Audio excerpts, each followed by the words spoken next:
On Wednesday at about 2:30, we received reports of a three-car crash at the intersection of Route 1 and Morse. But when our units arrived there, they only found one vehicle, a blue Toyota Corolla, which had been struck and sustained heavy damage. When we investigated and we came upon video footage fairly quickly where we were able to see a red car carrier coming down the hill, Route 1 northbound, that clearly went through the red light and struck the rear quarter panel of the Toyota and spun it around a couple of times in the intersection.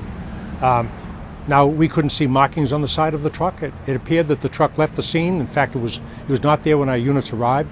We saw other footage shortly thereafter that showed the vehicle continuing from the area.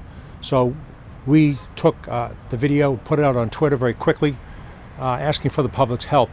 But the driver did return to the scene. It appears he went out to Route 95, took 95 southbound, got back on Route 1 northbound, and made his way back. He told the officers that he was unfamiliar with the area, and that's why he took the route that he did to get back. What you can see is his car carrier coming down the hill at Route 1 northbound at Morse. And you can see a couple of vehicles begin to come out of Morse Street from the industrial side, if you will, coming out westbound. And as they do, one of the lanes of traffic on Route 1 northbound comes to a stop. The car carrier just comes straight through, hits the rear quarter panel, and spins the car around. Had it been another quarter of a second, if that car was just a little bit slower getting into the intersection, then the vehicle would have been hit broadside, and I think would have a very serious situation. As it is, the truck driver was not injured, and the driver of the car, although transported to the hospital, does not appear to have life-threatening injuries.